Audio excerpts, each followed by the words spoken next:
You ever have a moment that just grabs you by the collar, shakes your whole sense of who you are, and says, hey, pay attention. This right here, this is your shot to do something real. Because for me, that morning outside Rose Hill Academy, yeah, the place with the perfect lawns, stone arches, and my company's name literally on the damn gate height was supposed to be a regular day. I just left some board meeting about expansion, which, usually would get me fired up, but that day I couldn't shake this weird, empty restlessness. Maybe it was the quiet on campus, the kind that creeps in when the world's supposed to be buzzing. Maybe it was just me, losing touch with what mattered. And then I heard its soft, broken cry near the front gate.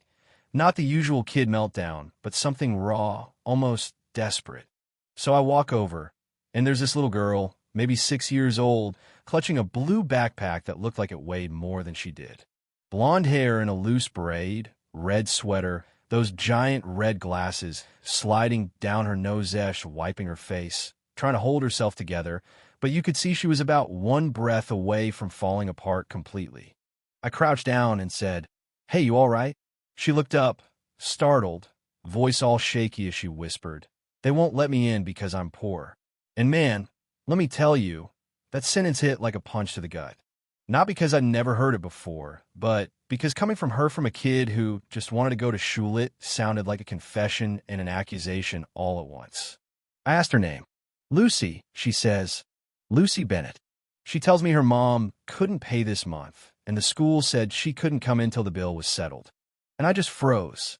I'd written policies about excellence and access, signed off on financial aid, put my name on scholarship plaque shell. I built this place so kids like her could get a shot, but standing there, watching her try not to cry, I realized none of that mattered if a kid like Lucy was standing outside, feeling small and unwanted.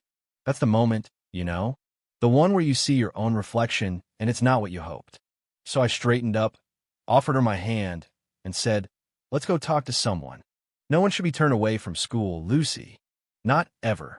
She looked at me for a second, weighing if she could trust me, then slipped her tiny hand in mine. I walked her right into the main office polished floors, silent phones, the kind of place built to make you feel small if you don't belong. The secretary's eyes went wide when she saw me, and when I asked for the principal, her voice jumped an octave. "Of course, Mr. Stone." Yeah, she knew exactly who I was. While we waited, Lucy stood close, clutching her backpack like it was armor. I bent down and told her, "You did nothing wrong. Don't let them make you feel like you don't belong here." When the principal finally came out, he tried that polite smile, "Mr. Stone, what brings you by?" But I wasn't in the mood for niceties. "This is Lucy Bennett. She was turned away this morning because her tuition was late. That's not how we do things. Not at my school." He started it on policy and payment plans, paperwork and deadlines, but I cut him off. "Look, I know the rules, but you don't leave a 6-year-old sobbing on the sidewalk because of paperwork. That's not opportunity. That's bureaucracy with a side of cruelty." He got the message. Lucy was enrolled for the day, but I pushed further, asked for a list of every kid close to being expelled for non-payment. "We're going to fix this." I set up an emergency fund before I even left the building, made sure no kid would stand outside crying again if I could help it. Did it all anonymously. I didn't want a damn plaque. I wanted change. But that wasn't the end.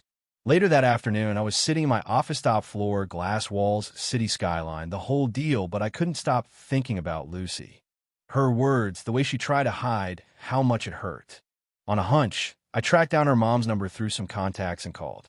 She answered, tired voice, apologizing for the trouble, explaining she'd been at work and didn't know they'd send Lucy away. She sounded embarrassed, like being poor was a personal failing instead of a system stacked against her.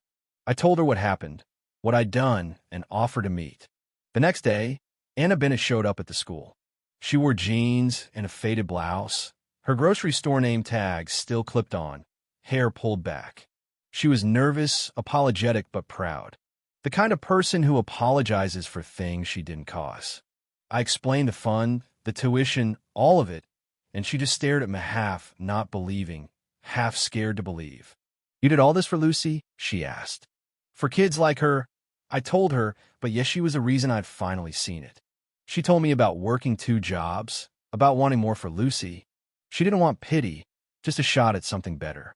You're not failing her, I told her. The system is.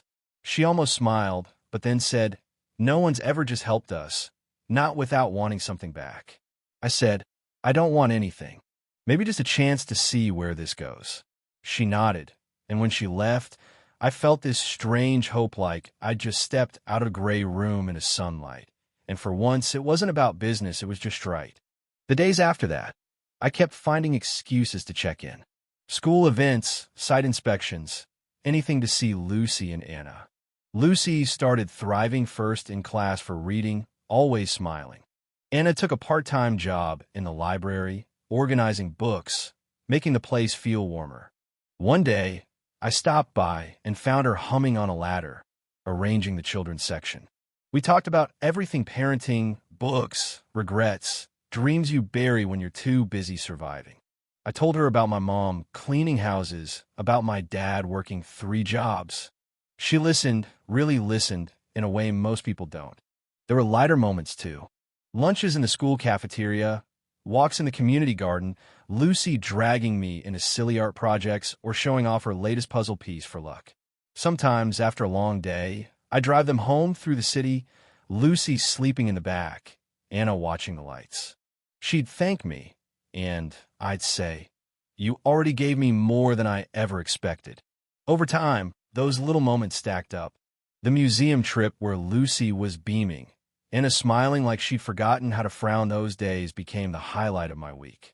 I started showing up just to show up, bringing dinner when Anna was on late shifts, helping Lucy with homework, letting them see the real Minute the CEO, but the guy who never finished his coffee, who keeps an old note from his mom in his wallet. One afternoon, I took them to this quiet spot by a lake outside city. I'd bought the land years ago, never knew what to do with it. That day, with Anna by my side and Lucy chasing butterflies, I finally knew. I want to build a home here, I said. Not just for us if you want that. She didn't say yes right away, but her hand found mine, fingers weaving together in a way that felt like a promise. There was no big proposal, no orchestra, just quiet certainty.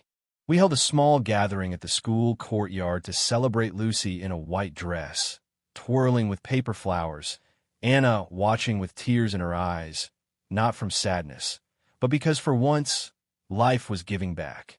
I started shifting my work life, letting go of the reins a bit. Anna enrolled in classes to become a teacher.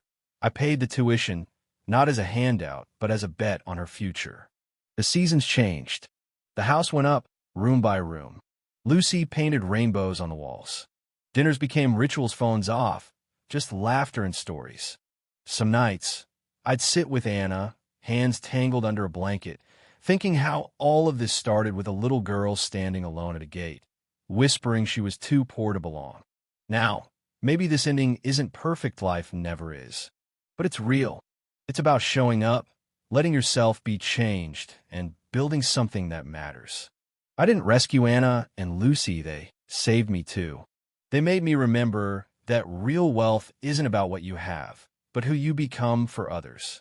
And if that doesn't get people talking about justice, kindness, and what we owe each other, then maybe we all need to look a little closer at the kids standing outside the gates of our own lives. So let me ask you, what would you have done? What should we do when the system turns its back on those who need it most? Drop your thoughts below. I want to hear where you stand, because honestly, the conversation's just getting started.